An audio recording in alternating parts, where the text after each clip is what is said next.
안녕하세요. 몇 년 후면 60을 바라보는 평범한 50대 여성입니다. 평소에 집안일하면서 많이 듣고 있어요.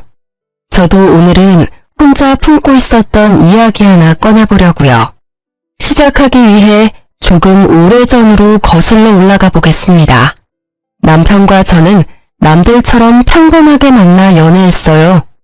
몇 년 만나다가 임신해서 자연스럽게 살림을 합쳤죠. 그런데 이상하게 남편은 연애 때도 자기 부모님 얘기를 별로 안 하더라고요.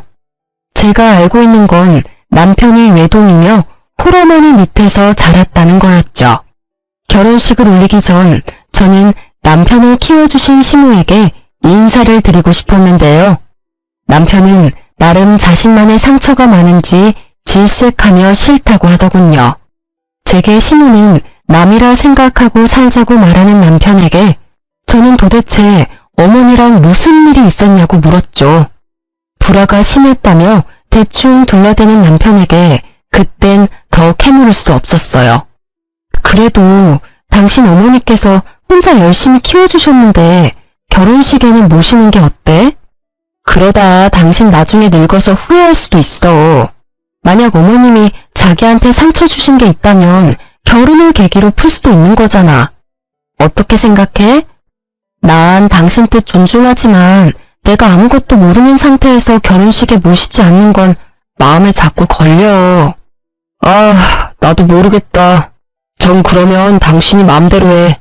대신 그건 알아둬. 내가 먼저 엄마한테 연락하거나 살갑게 굴 마음 없어. 당신이 괜히 연락했다가 고약한 시모한테 발목 잡혀도 난 몰라. 알겠어. 걱정하지 마.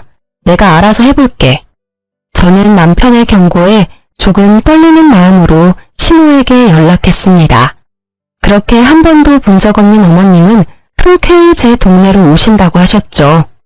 카페에는 남편이 말했던 고약한 시모는 온데간데 없고 인자하신 분이 커피를 마시고 계셨어요. 안녕하세요. 전화드렸었던... 어머나 세상에. 참한 목소리만큼이나 얼굴도 예쁘네요. 이렇게 먼저 연락해줘서 고마워요. 어머님은 그대로 자리에서 일어나 저를 꽉 안아주셨어요. 긴 말을 나눠보지 않아도 따뜻하신 분이라는 걸 단번에 알겠더군요. 말씀 감사합니다. 그리고 죄송해요. 그 사람이랑 같이 오려고 했는데 일 때문에 함께 오지 못했어요. 우선 어머님 식사부터 하러 가시겠어요? 괜찮아요. 그런데 어쩌죠? 식사는 내가 시간이 안 돼서 미안해요. 나 또 금방 가봐야 하거든요. 내 아들이 먼저 연락하라고 했을 리는 없고 세희 씨라고 했나요? 정말 고마워요. 덕분에 이렇게나마 아들이 결혼한다는 건 알게 됐네요. 불러준 건 고맙지만 난 혼주석에는 못 앉을 것 같네요. 만약 시간이 된다면 세희 씨 웨딩드레스 입은 모습은 보러 갈게요. 어머님은 눈물을 훔치며 초대해줘서 고맙다고 하셨어요. 제 손을 잡으시곤 한참 우시다가 도장과 함께 통장을 불쑥 내미셨죠. 나한테 뭐 받았다고 내 아들한테는 절대 말하지 말아요. 세희 씨가 정말 도움이 필요할 때 그 돈 써요. 네? 아니에요 어머님. 저 돈 받으려고 뵙자고 한 거 절대 아닙니다. 나도 알아요. 눈빛만 봐도 세희 씨 그런 사람 아니라는 걸 알겠거든요. 그러니 모르는 척 받아줘요. 내가 딸은 없지만 세희 씨가 꼭 내 딸 같아서 주는 거예요. 하나밖에 없는 아들이란 녀석은 이제 남과 다름없거든요. 어두워지는 시모의 얼굴을 보고 저는 두 모자 갈등의 골이 생각보다 깊다는 걸 깨달았어요. 제가 받은 통장에는 5천만 원이 들어있었습니다. 어머님은 그 후로 결혼식도 불참석하시고 호련히 사라지셨어요. 게다가 헤어질 때 마지막 말씀이 계속 마음에 걸렸습니다. 세희 씨 뱃속에 내 손주 바르게 잘 키워줘요. 내 아들 말고 꼭 세희 씨를 닮은 손주면 좋겠네요. 끝까지 의미심장한 말을 하셨죠. 저는 알 수 없는 찜찜함에 시모 말대로 남편 몰래 통장을 간직했어요. 쓰지도 않고 계속 잘 간직했답니다. 결혼식을 끝내고 배가 불러올수록 시모의 말이 이해가 가더군요. 저는 아이가 제발 남편을 닮지 않길 간절히 바랐습니다. 왜냐고요? 요즘 입덧이 계속 심하네. 아이씨, 또야? 밥맛 떨어지게. 넌 어떻게 내가 숟가락만 들면 토하는 신임이냐? 방금 뭐라고 했어? 배가 점점 불러오자 저는 입덧을 매우 심하게 했어요. 남편은 그런 저를 노려보며 신경질을 부리더군요. 네가 입덧할 때마다 엄청 비위상한다고. 아니 그럴 기미가 보이면 화장실 가는 신용이라도 하던가. 뻔뻔하게 왜 사람 밥 먹을 때마다 덩달아 구역질나게 하는 거야? 제발 나 밥 좀 편하게 먹자. 지금 내가 잘못 들은 거 아니지? 당신 그게 임신한 부인한테 할 소리야? 잘못 들은 거 아니야. 안 되겠다. 너 앞으로 밥 따로 먹어. 나 밥 다 먹고 난 뒤에 먹던가. 요즘 내 얼굴 수척한 거 안 보이냐? 밤에는 남편 잠도 못 자게 쉼없이 뒤척거리고 매번 밥 먹을 때마다 헛구역질이나 하고 너 때문에 무진장 스트레스 받는다고. 네가 임신했다고 이렇게 진상 부릴 줄 알았으면 애도 안 가졌어. 너 말 다 했어? 네가 나만큼 스트레스 받고 나만큼 힘들어? 난 임신한 후로 온몸이 쑤시고 내 몸이 내 몸 같지 않다고. 내 입덧 때문에 당신 밥맛 없으니까 밥을 따로 먹으라고? 서럽다 정말. 어떻게 그딴 식으로 말할 수가 있어? 삼계탕도 밖에서 사 먹으라니까 돈 아깝다고 집에서 해달라며. 닭냄새 겨우 참고 요리한 사람한테 뭐가 어째? 뱃속에 아이 들을까봐 겁나니까 말 좀 가려서 해. 여자라면 다 하는 임신이 대수냐? 애 가진 게 뭐 그렇게 벼슬이라고. 그땐 임신 후 몸의 변화도 힘들었지만 결혼하고 변한 남편의 행동들이 저를 더 아프게 했네요. 입덧이 정말 심할 때는 과일만 먹을 수 있었는데요. 남편은 제가 과일 사다 놓은 거 보고도 짜증을 내더라고요. 난 과일 좋아하지도 않는데 뭘 이렇게 많이 샀어.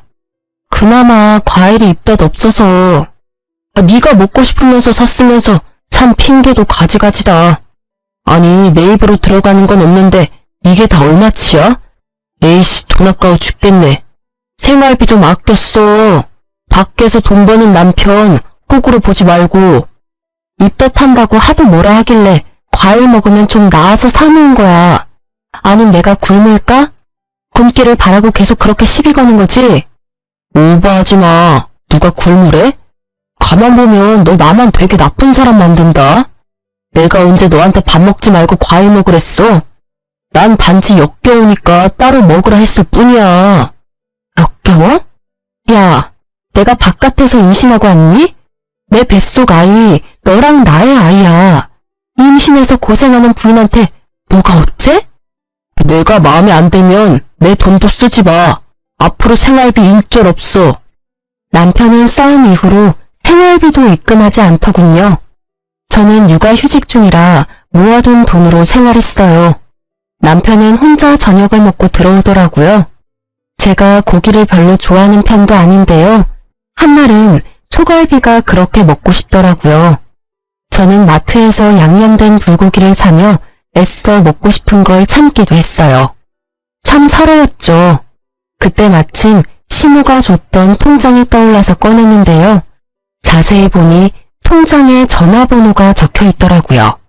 시모의 전화번호 같아서 저는 홀린 듯 전화했어요. 여보세요? 네, 땡땡땡 변호사 사무실입니다. 변호사요? 네, 누구시죠? 자초지종 시모와 통장 얘기를 했더니 변호사는 제 이름을 알고 있었어요. 자기 번호를 저장하고 도움이 필요하면 꼭 연락하라더군요. 저는 정말 남편과 이혼이라도 해야 하나 생각했습니다. 시모가 왜 제게 변호사 번호를 남겼는지도 의문이었어요. 남편과의 불화를 친정 부모님께 차마 말 못해서 시모에게라도 이야기해보려고 했는데요. 시모께서 자신의 연락처는 안 남겼더라고요. 그러다 마침 친정 부모님이 저희 집에 오셨어요. 아니 너는 임신한 애가 왜 이렇게 말랐니? 엄마, 아빠. 저는 서러움에 흐느끼며 그동안 있었던 일을 부모님께 털어놓았습니다. 괘씸한 놈, 내 딸 고생 안 시킨다더니 너 당장 이혼해라. 네가 뭐가 아쉬워서 그딴 놈이랑 살아? 당장 이혼하라는 아빠를 겨우 진정시키고 엄마는 제게 물었어요. 엄마 아빠는 네가 이혼해도 괜찮아. 아이 키우는 것도 엄마 아빠가 도와줄게. 그런데 네 생각은 어때? 김서방이랑 계속 살고 싶어? 아, 괘씸해서 이혼하고 싶다가도 아이한테서 아빠를 뺏고 싶지는 않아. 엄마는 제 생각이 그렇다면 도와주신다 했어요. 남편에게 참교육을 시켜주신다 하셨죠. 곧바로 부모님은 짐을 챙겨오셔서 제 옆에 붙어 계셨어요. 친정 부모님께서 집에 눌러 앉으셨어도 남편이 뭐라 할 수도 없었던 게 친정 부모님이 신혼집을 해주셨거든요. 그렇게 매일 엄마 아빠는 제가 먹고 싶은 음식 해주시는 것에만 집중하셨어요. 오늘은 뭐가 먹고 싶은지, 요즘 제철 음식은 무엇인지 그런 재미로 사셨죠. 맛있는 음식을 하면 남편 몫은 절대 안 남기고 셋이 먹었습니다. 남편도 자기가 한 짓이 있으니 뭐라 말도 못하고 친정엄마 곁을 맴돌더라고요. 장모님, 오늘은 아구찜 냄새가 나네요? 아구찜 하셨어요? 볼찜 맛집이 있다길래 멀리 가서 사왔어. 우와, 대구 볼찜이요? 제가 엄청 좋아하는 거 어떻게 하시고? 응? 어쩌나? 뱃속의 손주가 얼마나 먹성이 좋은지 자네 몫은 따로 없어. 그래요? 근데 자네 들어오자마자 갈비 냄새가 진동을 하네. 오늘 갈비 먹었어? 네, 저 오늘 회식했거든요. 자넨 세이가 갈비를 얼마나 좋아하는데 포장도 안 해왔나? 그게 한다는 게 부장님이 하도 진상을 부리셔서 깜빡했지 뭐예요? 아직 젊은데 배가 왜 이렇게 나온 거야? 관리를 좀 해야겠다. 어째 임산부인 내 딸보다 배가 나온 것 같다? 그러게 말이에요. 아니 임신은 김서방이 했어? 남들이 보면 욕해. 우리 세이는 임신한 티도 안 나게 말랐는데 말이야. 제가 요즘 야근이 많아서 야식을 좀 먹었더니 배가 좀 나왔네요. 그리고 김서방, 아무리 회사일 바쁘다지만 주말에는 집안일 거들어야지. 애 태어나고 나면 일이 더 많을 텐데 어떻게 그렇게 무심해? 지금부터 미리미리 나한테 살림 배워. 친정엄마께서는 남편이 쉬는 날이면 설거지는 물론이고 빨래, 청소까지 남편이 쉬지 못하게 부려먹었어요. 물론 그러면서도 절대 경상은 안 했죠. 밥은 김서방이 알아서 해먹어. 다 늙은 우리는 세이 챙기기도 힘들어. 네? 알겠습니다. 엄마 아빠께서는 매일 눈에 쌍심지를 켜고 남편의 행동을 지켜보셨죠. 그리고 주말이면 저를 데리고 나가서 보양식을 먹이셨어요. 부모님의 노력 덕에 저는 진짜 임산부처럼 오동통하게 살이 올랐죠. 제 아들이 참 효자인 게 입덧도 시간이 지나니 싹 사라졌거든요. 그렇게 시간이 흘러 남편의 생일날이 됐어요. 남편은 혼자 술에 취해 들어와서 꼬장을 제대로 부리더군요. 장인어른, 장모님, 정말 너무하십니다. 저도 이제 한가족이라고요. 어떻게 맛있는 거 먹을 때만 항상 저를 배척하세요? 심지어 오늘은 저 생일이란 말이에요. 또 저만 빼고 고깃집 가셨죠? 왜 저 구박하세요? 사위는 안 불쌍해요? 엄마께서는 차가운 물을 떠오셔서 남편 얼굴에 그대로 뿌리며 말하셨어요. 차가워. 어때? 찬물 세례받으니 이제 술이 좀 깨는가? 어디 어른들 앞에서 술 마시고 꼬장을 부려? 아니 자네가 내 딸에게 한 짓이 있는데 어떻게 우리가 곱게 보겠나? 네? 이미 다 들었네. 세이한테 생활비도 안 주고 먹는 거 가지고 구박하고 먹는 걸로 서럽게 하는 게 어떤 건지 이제야 좀 알겠나? 세상에 부인이 입덧하는데 먹고 싶은 음식 구해주지는 못할 망정 밥을 따로 먹으라니 역겹다니 그딴 말을 해대? 게다가 생활비도 안 줘? 참나, 더 말할 필요도 없네. 이혼 도장 찍을 준비하게나. 우리가 사준 이 집에서도 당장 짐 챙겨서 나가고. 장인어른, 장모님, 제가 잘못했습니다. 제가 죽을 죄를 지었어요. 회사 일이 너무 힘들고 스트레스 받아서 잠시 정신 나갔었습니다. 아시잖아요. 제게 가족이라고는 세희랑 장인어른, 장모님 뿐입니다. 제가 갈 데가 어디 있어요. 앞으로 잘할 테니 저 한 번만 봐주세요. 여보, 내가 정말 미안해. 내가 정말 돌았었나 봐. 제발 용서해주라. 응?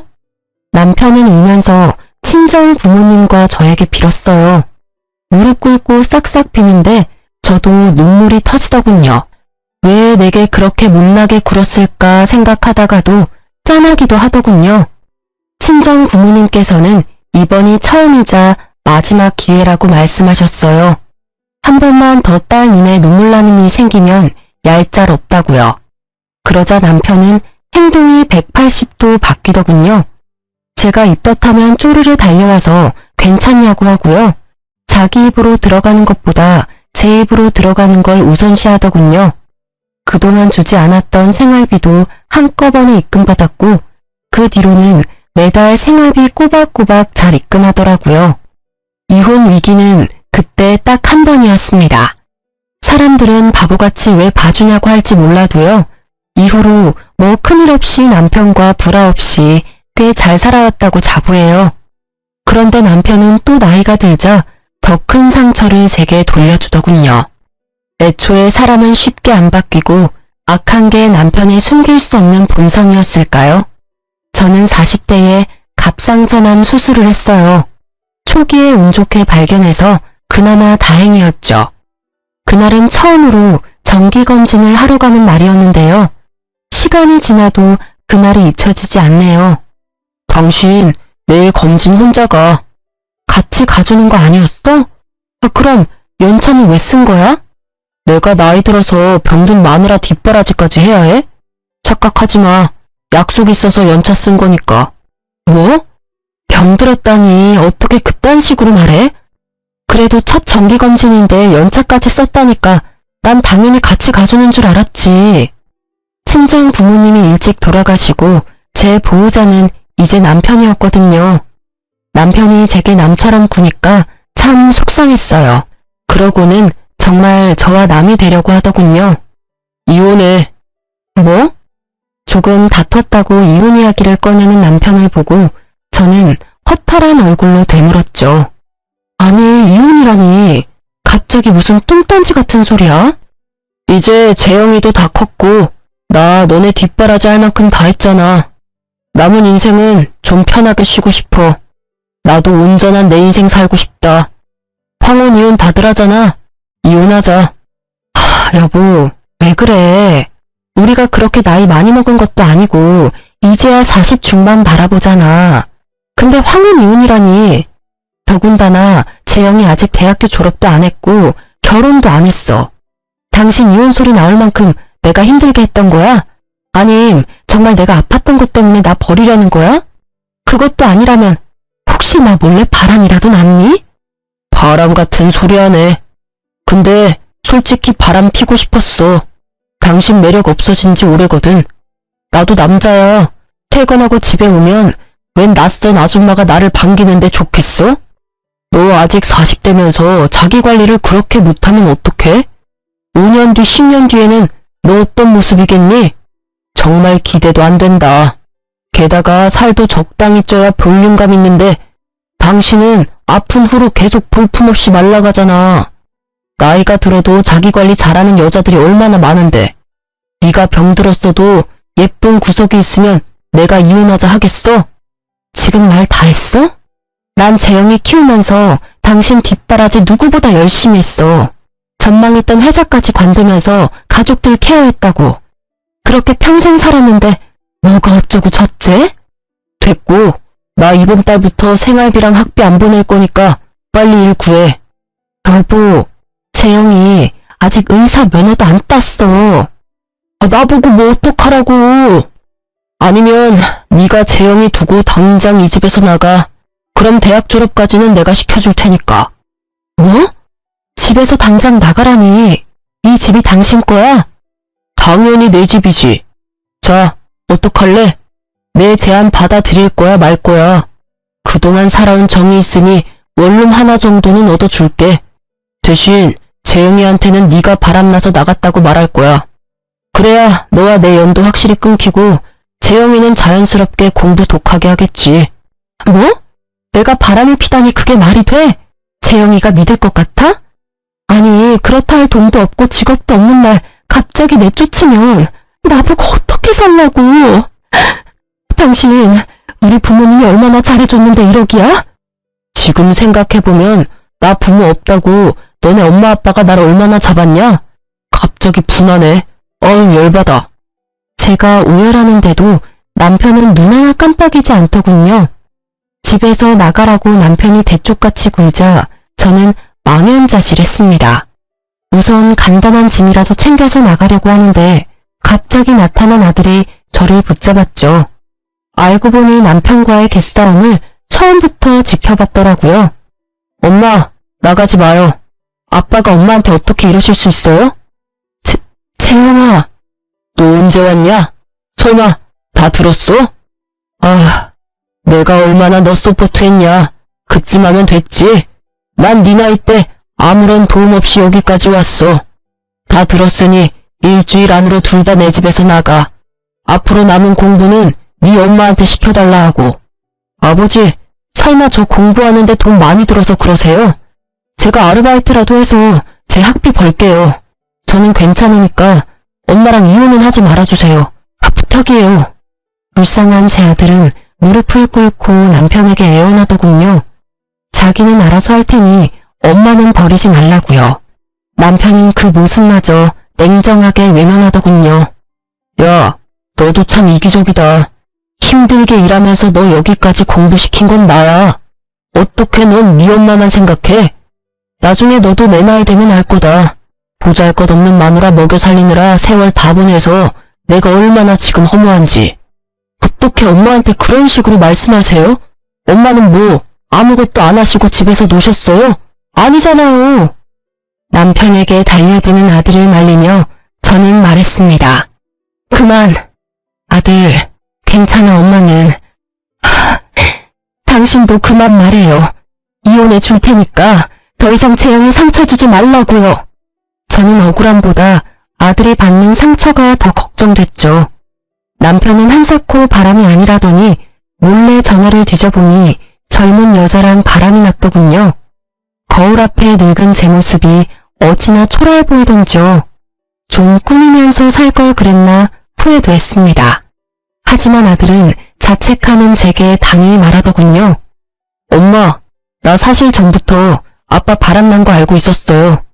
제가 몰래 증거 다 모아놨으니까 저 믿고 걱정 마세요. 그 증거들이 이혼할 때 큰 도움 될 거예요. 그리고 저 꼭 의사 돼서 아빠 피눈물 흘리게 만들 거예요.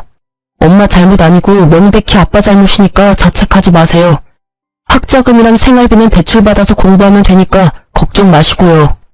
모질이 같은 저와 달리 똑똑한 아들은 이미 남편이 외도한 증거들을 다 모아놨더라고요. 이걸 모으면서 또 얼마나 상처였을까. 저는 또 가슴이 찢어졌죠. 아들, 학비랑 생활비는 걱정하지 마. 옛날에 친할머니가 주신 돈 있어. 엄마는 절대 네 아빠랑 쉽게 이혼 안 해줄 거야. 소송에서 받을 거 다 받아내야지. 가족 소중한 줄 모르는 네 아빠 꼭 벌받게 할 거야. 친할머니요? 한 번도 본 적 없는 친할머니 이야기에 아들은 놀라서 눈이 커지더군요. 저는 그런 아들 손을 잡고 변호사 사무실에 찾아갔습니다. 신우가 소개해줬던 변호사는 처음 연락했을 때 이후로 별일 없냐고 1년에 한 번씩은 꼭 연락이 왔어요. 연락이 끊기지 않아 다행이었죠. 아니, 어떻게 이렇게 증거 수집을 잘하셨어요? 통화 녹음 파일, 문자 내역, 카드 내역서 다 잘 준비해 주셔서 저는 뭐 할 것도 없겠네요. 저희 아들이요. 먼저 눈치채고 차곡차곡 모았더라고요.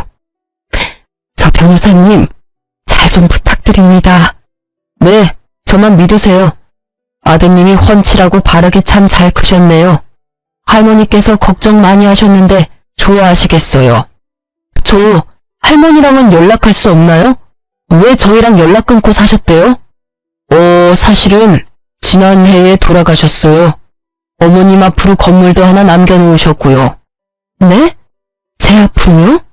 어머님은 이미 돌아가셨더라고요. 참 외로우셨을 텐데 연락 한 번 없이 혼자 가셨어요. 더 놀랐던 건 변호사에게 들어보니 시부께서도 결혼 당시에는 살아있었던 거예요. 남편 말고 제 이름으로 시부모님께서 건물을 남긴 이유가 궁금했어요. 변호사는 제게 편지를 내밀더군요. 아들과 함께 편지를 읽으며 경악했습니다. 결혼 당시 시부가 급하게 간이식이 필요했는데 남편이 이식해준다면서 흥청망청 돈을 쓰며 놀았대요. 그러고는 수술 당일 무섭다고 도망쳤다네요. 시부모는 부모니까 처음엔 그것마저 다 이해했답니다.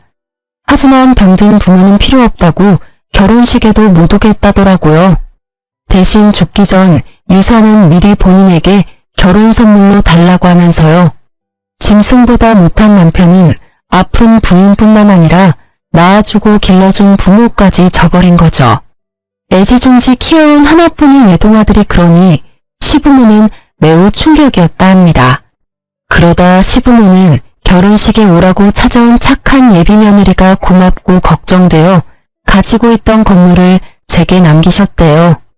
변호사에게 부모도 버리는데 조강 지쳐 안 버린다는 장담 못한다 말씀하시면서요. 어떻게 이런 날들까지 시부모께서 예측하셨나 봐요. 결혼할 때 진작 집안 사정을 말해주시지 원망스러웠지만 이미 돌이킬 수 없는 일이니 저는 감사히 시부모의 유산을 받기로 했습니다. 남편의 실체를 알고 저와 아들은 남편을 평생 손절하기로 마음먹었죠. 변호사는 이미 시모에게 받을 만큼 수임료 다 받았으니 도와준다고 하셨어요. 알고 보니 변호사분이 시모의 친구분 아드님이시더군요. 그렇게 이혼 소송을 걸자 남편은 제게 싹싹 빌더군요. 여보, 우리 소송까지는 하지 말자. 응? 이거 완전 진흙탕 싸움이잖아. 내가 아들 졸업까지 시켜준다니까. 소송 취하하고 우리 곱게 헤어지자. 우는 척 하지 마. 가증스러운 연기 다 티나거든? 내가 누구 좋으라고 소송을 취하하겠니? 두고 봐. 너 네가 가진 게 다 네 건 줄 알고 살았지? 내가 그동안 살림한 거 월급으로 환산하면 얼마일 것 같아?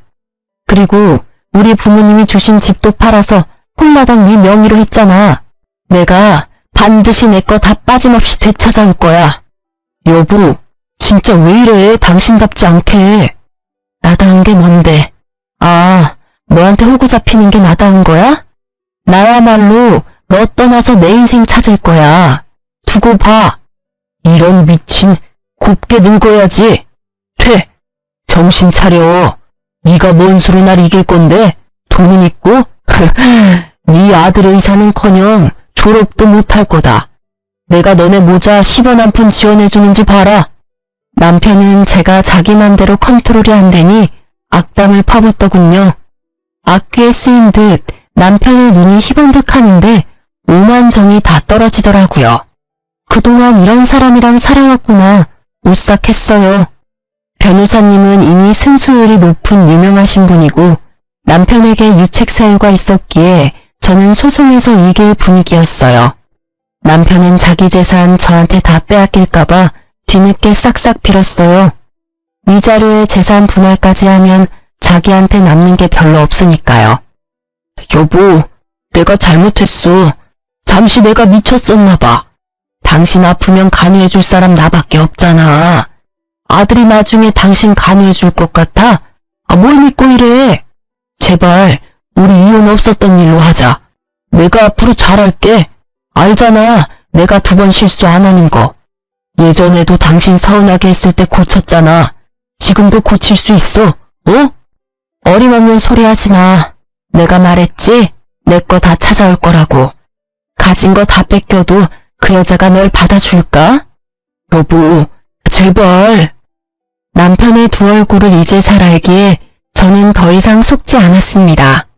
다행히 전 집도 되찾고 재산 분할도 했으며 위자료도 받았죠. 더 이상 남편과 산 집에서 살기 싫어서 되팔았어요. 시부모가 주신 건물도 팔아서 아들과 함께 새 아파트로 이사했죠. 하지만 전 남편은 얄밉게도 저와 헤어지자마자 상간녀랑 합쳤더라고요. 아들은 아직 아빠가 벌을 덜 받은 것 같다고 울분을 토했죠. 저는 아들을 달래며 우리가 잘 사는 게 복수라고 말했어요. 하지만 하늘의 뜻인지 곧 남편에게 제대로 복수할 기회가 찾아왔습니다. 여보세요? 여보라니? 당신이야? 이혼한 지 언젠데 날 그렇게 불러. 너 재혼까지 했다며. 미안하다. 입에 붙어버려서. 세희야, 내 이름 부르지 마. 소름 돋으니까. 전화번호 바꿔야겠다. 내 번호 아직도 아닌 줄 몰랐네. 잠깐만, 세희야, 내 말 좀 들어줘. 나 재영이 좀 만날 수 있을까? 뭐? 네가 뭔데 내 아들을 만나? 내 아들이기도 하잖아. 웃기네. 조강지처럼 아들 버리고 간 게 누군데? 내가 다 잘못했어. 그런데 나 얼마 못 살아. 재영이 내 하나뿐인 아들 얼굴은 보고 가야지 않겠어? 뭐? 또 무슨 개수작이야. 죽는다고? 들어본 적 없는 전 남편의 떨리는 목소리에 저는 뭔가 직감했어요. 나 가남이야. 죽기 전 소원이야. 제발 재영이 한 번만 만나게 해줘. 내 연락은 죽어도 안 받더라. 보고 싶어서 학교 찾아갔는데 만나주지 않아서 얼굴도 못 봤어. 당신이 가남이라고? 그동안 지은 죄에 벌 받는 거야. 그리고 어디라고 학교를 네가 찾아가. 소리 소문 없이 죽지 그랬어. 다신 멋대로 재영이 찾아갈 생각하지 마. 안 찾아갈 테니까 재영이한테 한 번만 내 얘기해줘. 부탁이야. 저는 고민됐어요. 찢어 죽이고 싶은 전 남편이지만 막상 죽음이라는 단어 앞에 판단이 잘 서지 않더군요. 너 무슨 속셈인지는 모르겠지만 혹여나 내 아들한테 상처 줄 생각하지 마. 그랬다가는 내가 가만 안 둬. 재영이 위해서 말은 해보겠지만 다 재영이 뜻대로 할 거니까 기대하지 마. 고마워. 정말 고마워, 세희야. 저는 아들 눈치를 보면서 전 남편의 상태를 조심스레 말했어요. 그랬더니 아들이 엄마, 내가 해결할게. 새엄마한테 인사도 할 겸 하고 웃었죠. 저는 아들이 다 계획이 있을 거라 믿고 보냈습니다. 지금부터는 전 남편 집에 갔다 온 아들한테 들은 그대로만 말씀드릴게요. 아들이 도착하니 전 남편과 상간녀는 낡은 빌라에 살고 있더랍니다. 전 남편 얼굴은 황토색처럼 누렇게 떠 있었대요. 상간녀가 울면서 하는 말이요. 만나러 와줘서 너무 고마워요. 재영씨라고 불러도 되죠? 아빠가 많이 아파요. 의대생이라면서요. 우리보다 잘할 거 아니에요. 우리 자기가 매일 이렇게 죽어가고 있는데 재영씨가 좀 도와주면 안 될까요? 새엄마는 검사 안 해봤어요? 이식을 못하는 거예요? 아님 해주기 싫은 거예요? 무슨 소리예요. 저야말로 누구보다 이 사람한테 간이식해주고 싶어요. 다행히 저도 일치하는데 기왕이면 아들한테 받고 싶다잖아요. 본인이 원하는데 저보다는 아들이 해주는 게 낫죠. 게다가 저보다 건강하시고 또 같은 핏줄이잖아요. 정말 이대로 아버지 외면할 거예요? 나랑 엄마 버리고 가더니 벌 제대로 받으셨네요. 이제 와서 젊은 내 간이 탐나요, 아버지? 그러자 상간녀를 앞세워 아픈 척하던 남편은 아들의 바짓가랑이를 잡고 오열하더래요. 재영아, 아버지 정말 살고 싶어. 나 새삼 살게. 응? 제발 아빠 좀 살려주라. 하나뿐인 우리 아들. 전 남편은 자기 살고 싶다고 추억에 눈물 콧물 짜며 간이식 해달라고 아들 바짓가랑이를 붙잡고 늘어졌답니다. 새엄마가 해준다잖아요. 왜 옆에 떡하니 간 줄 사람 있으면서 날 불러요? 내 간이 그렇게 탔나요? 과연 반대 상황이었다면 아버지가 해주셨을까요? 제가 간암이라 아버지 간 필요했으면 제가 아버지 간 받을 수 있었을까요? 만약 그랬다면 당연히 나는 널 위해 내 간 통째로 줬을 거야. 정말요? 내가 어떻게 하면 간 이식해줄래? 응? 돈이 필요하냐? 아빠, 돈이 있긴 있어요. 앞으로 치료비는 네 엄마가 들어놓은 보험이 있으니까 그걸로 하면 돼. 퇴직금 받은 건 너 줄게. 풍족하지는 않지만 조금이나마 너한테 보탬은 될 수 있어. 그리고 저도 이제 일 시작할 거예요. 이제 제가 이 사람 곁에 평생 있을 거니까요. 우와, 평생을요?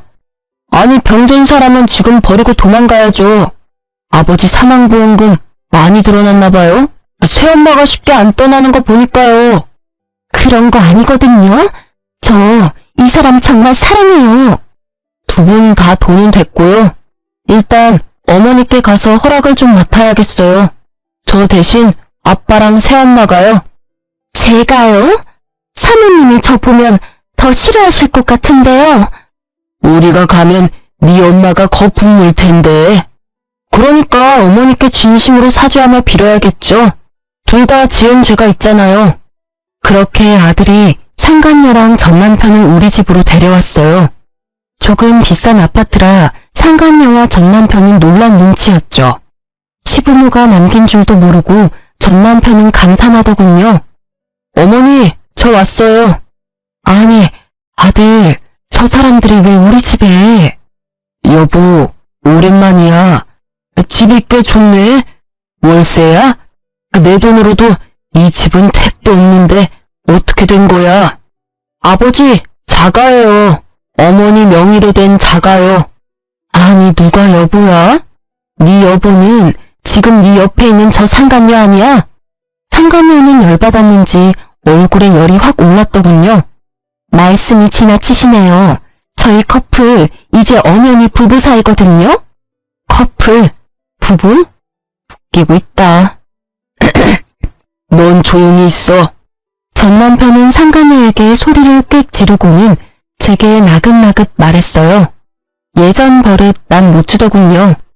혹시 나 몰래 장인어른이랑 장모님이 당신에게 뭐 남긴 거 있어? 왜? 새 아파트 보니까 군침 도냐? 됐고 여기가 어디라고 감히 니네가 들어와. 시부모가 남긴 재산인 줄 꿈에도 모르고 전 남편은 아파트를 보고 군침을 흘리더군요. 재영이가 부른 거야. 당신 허락 필요하다고. 허락? 무슨 허락? 나 간이식 미쳤어? 어디 내 귀한 아들 간을 빼가려고 해. 네가 인간이야? 저는 전 남편 머리채를 쥐고 마구 흔들었죠. 그러자 상간녀가 저를 말리면서 울부짖었어요. 우리 자기 건드리지 마요. 아픈 사람한테 이게 뭐 하는 거예요? 뭐? 맞을 짓 하니까 그렇지. 그럼 네가 대신 맞을래? 상간녀 머리채를 쥐고 그대로 바닥으로 내리꽂았죠. 무슨 아줌마가 이렇게 무식하게 힘이 세? 상간녀는 한 대 맞고 열받았는지 씩씩거리고 전 남편은 무릎을 꿇더라고요. 제이야, 나 살고 싶다. 너가 허락해주면 재영이가 나 간이식 해준대. 허락해주라, 어? 뭐? 절대 안 돼. 그러자 상간녀도 분위기를 파악했는지 전 남편 따라 무릎 꿇더군요. 경솔하게 행동해서 죄송해요. 이 사람 간이식 아드님이 해주신대요. 사모님이 허락해주신다면요. 제발 허락해주세요. 저 이 사람 없으면 못 살아요. 갑자기 무릎 꿇고 싹싹 비는 상간녀와 전 남편을 보고 저는 기가 찼어요. 뭐? 이런 미친 것들이 지금 뭐라는 거야? 엄마, 잠시만요. 저 믿으세요. 제가 설마 해주겠어요? 아들의 귓속말에 저는 고개를 끄덕이며 너가 하고 싶은 대로 하라고 했죠. 아들은 상간녀에게 보란 듯이 말하더군요. 난 엄마 아빠가 재결합하는 게 소원이에요. 그럼 아빠한테 제 간 떼드릴 수 있어요. 뭐라고? 절대 안 돼. 우리가 어떻게 한 몸이 됐는데. 여보, 우리 집으로 돌아가요. 내가 간이식 해준다고요. 너, 네 엄마 닮아서 아주 영악하구나. 그래서 나 여기까지 데리고 온 거야? 넌 좀 빠져있어. 조용히 하라고. 상간녀가 그럴 수 없다고 펄쩍펄쩍 뛰자 전 남편은 정신 사납다고 상간녀의 뺨을 내리치더군요. 그리고는 조용히 하라고 경고했어요. 저는 그 모습에 웃음이 터졌죠. 여전하구나. 부인한테 막대하는 거. 어때요? 아프더니 저 인간 나 때보다 더 심해졌네. 난 그래도 맞은 적은 없거든요. 나 이까지 뺨 한 대 맞았다고 달라지는 거 없거든요? 신경 꺼요. 상간녀는 울먹거리고 재혼한 전 남편은 이혼하라는 아들의 말에 눈을 감고 생각하더군요. 아버지, 어떡하실 거예요? 새엄마랑 계속 살 거예요? 저희한테 돌아오실 거예요? 상간녀는 자신감에 차서 콧방귀를 끼더라고요. 우리 오빠가 다시 돌아갈 것 같아요? 우린 정말 진심으로 서로 사랑하고 있다고요. 더 이상 갈라놓으려고 하지 말고 간이식 안 해줄 거면 우리 오빠 희망 고문하지 말아요. 우린 흔한 불륜 따위가 아니라고요.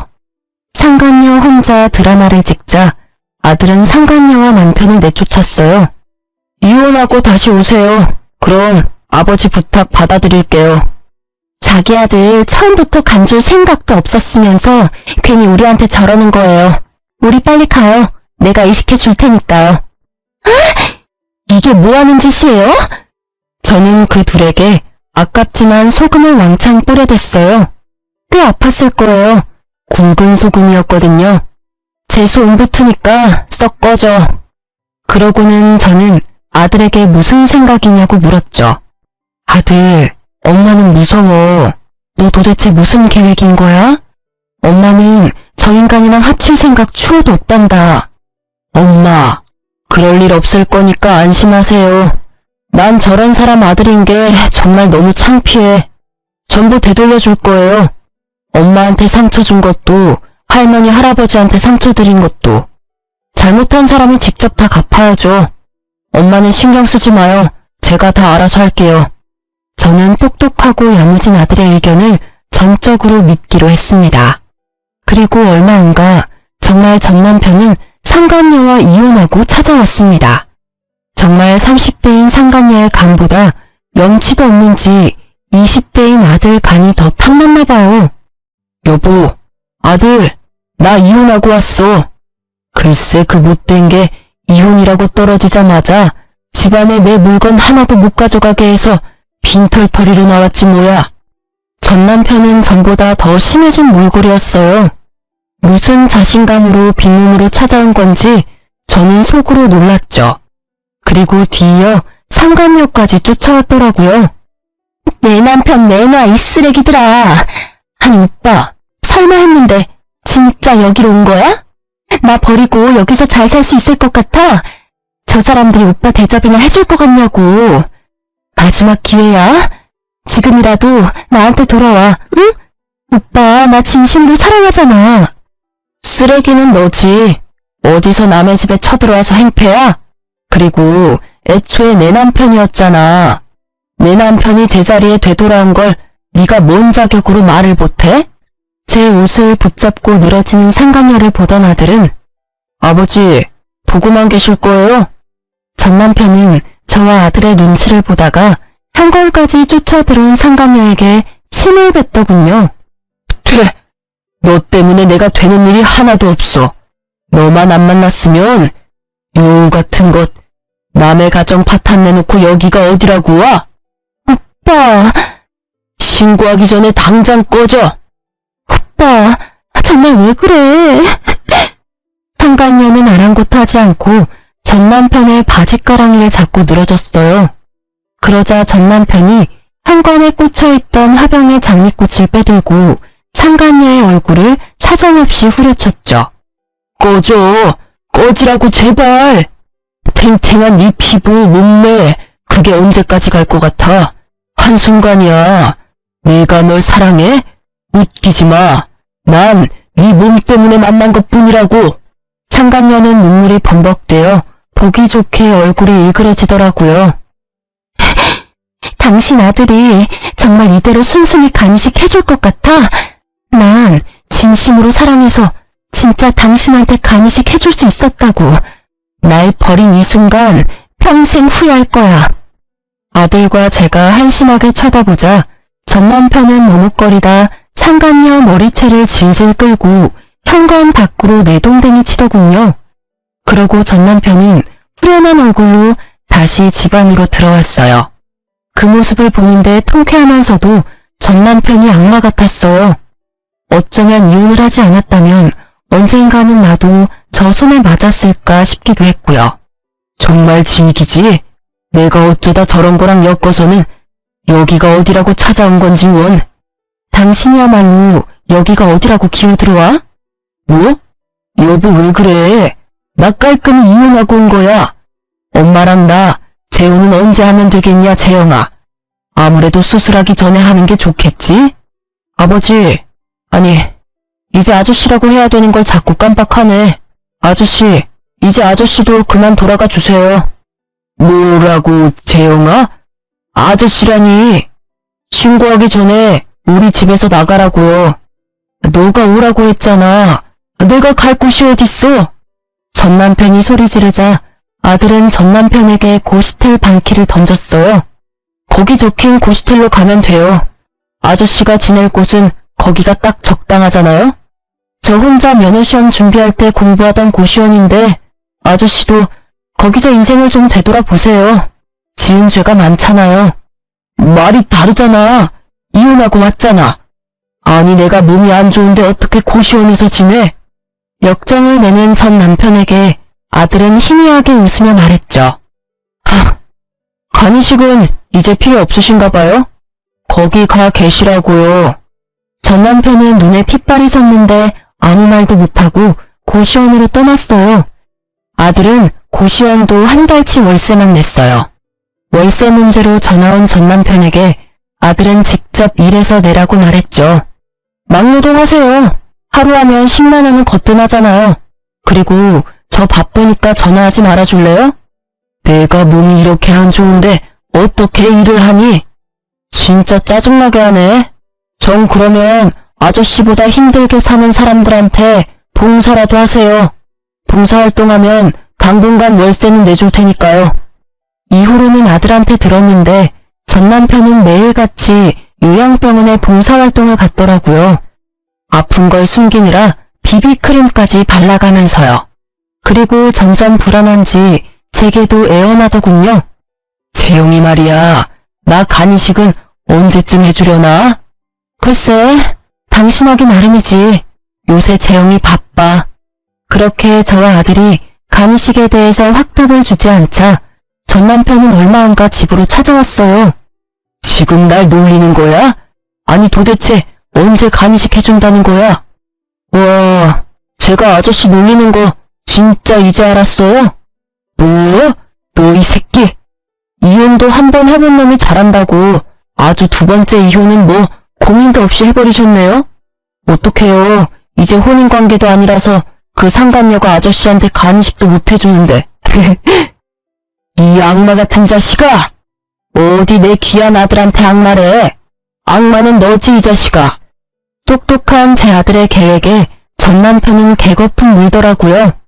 어떻게 자식이 부모한테 이래. 아무리 이혼을 했어도 말이야. 당신은 재영이가 저러는데 그냥 있었어? 내 얼굴 안 보여? 나 당장 내일 죽어도 안 이상한 상황이야. 아저씨가 할아버지한테 간 드렸으면 저도 그 효심 보고 배워서 간 드렸겠죠. 그런데 안 드리고 도망갔잖아요. 게다가 병들었다고 외면해놓고 나한테 악마라뇨. 악마는 당신이지. 뭐? 그걸 네가 어떻게 알아? 그땐 어려서 철이 없었고 난 단지 무서워서 그랬다고. 네 아저씨, 저도 어려서 철이 없고 무서워서 간이식은 못 해드리겠네요. 이식 대기 순번 기다리세요. 언제 차례가 올지는 모르겠지만. 이런 미친. 화가 난 전 남편이 집에 있는 물건을 부수려고 들자 아들은 딱 한마디 했어요. 아저씨, 돈 있어요? 여기 물건들 다 비싼 거예요. 물어낼 돈 있냐고요. 너는 내 아들이야. 네 물건은 다 내 거야. 아들의 말에 전 남편이 발악하길래 저는 비웃으며 거들었어요. 당신 아들 거 아니야 그거. 전부 다 내 거야.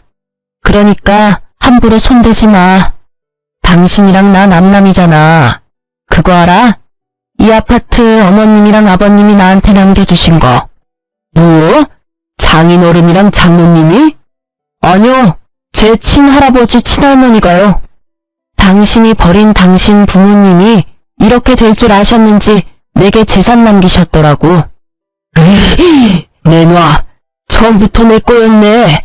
다 내 거야. 이 집도 네 간도 다 내놔.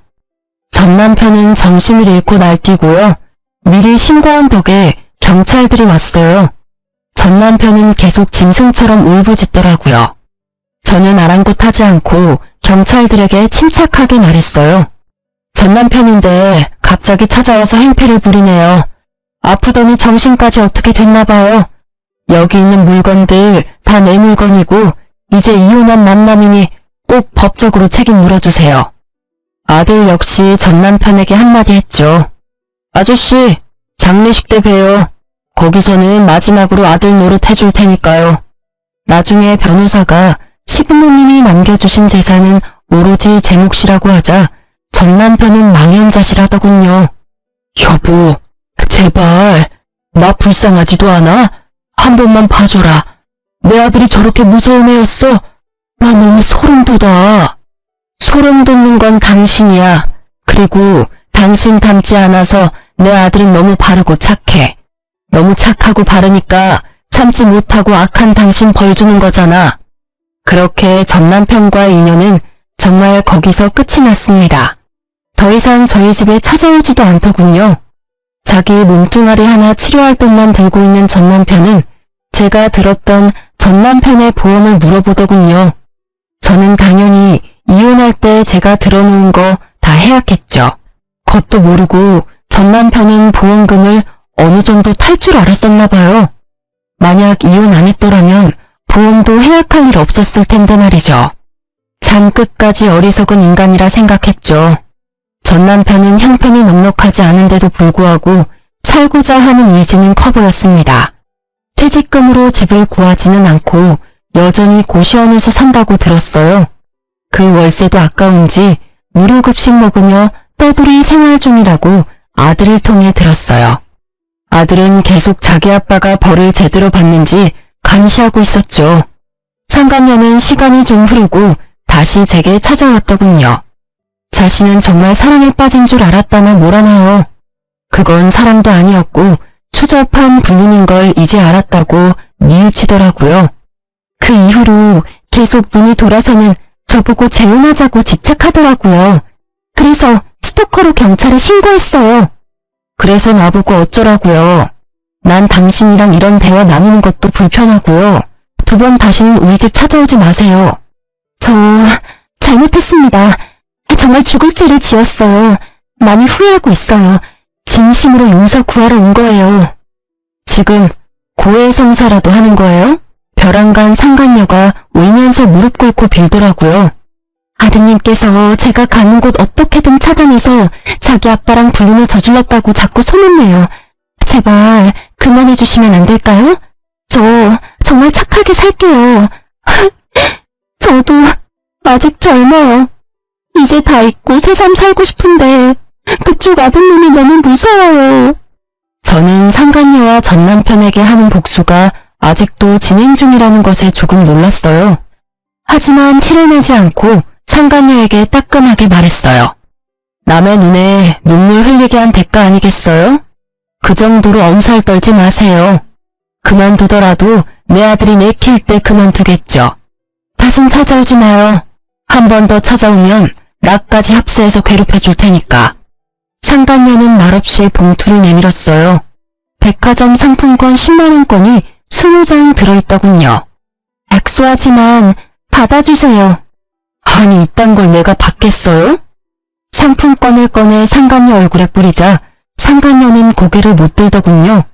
떨어진 상품권들을 주워서 다시 봉투에 넣고 그 자리에 두고 뛰쳐나가더라고요. 저는 아들에게 상간녀가 찾아왔었다고 말했어요. 뭐? 엄마 미안해. 내가 해결할게요. 아들, 이제 그쯤 하면 됐어. 이제 아빠 관련 일은 손 뗐으면 좋겠다. 미워하고 벌 주는 건 이제 그만하자. 이제 하늘에게 맡기자. 응? 넌 이제 사람들 살리는 일에 힘써야 해. 엄마는 네가 이런 가치 없는 일에 네 시간, 에너지 그만 쏟았으면 좋겠어. 엄마는 지금도 충분해. 너무 통쾌해. 그러자 아들 울면서 말했죠. 엄마, 정말 괜찮아요? 난 아직도 아빠, 아니 그 인간 죽이고 싶을 만큼 미워요.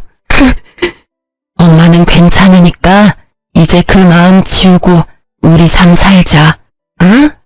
그날 아들과 저는 부둥켜 안고 많이 울었습니다.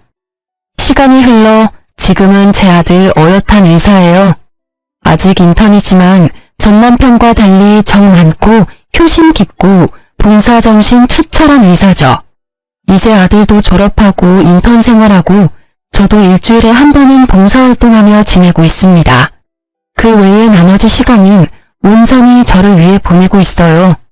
아들한테는 괜찮다고 했지만 불쑥불쑥 남편에 대한 미움과 원망이 올라올 때가 있거든요. 한이라는 게 정말 무섭죠. 밥 한 끼 대접한 적 없던 시부모님께서 아들과 저를 살렸어요.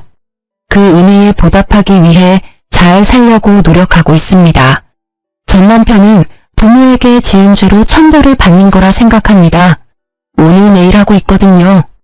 간 이식자가 나타나면 새로운 삶을 사는 기회인 것이고 안 나타난다면 그게 하늘의 뜻이라 생각합니다.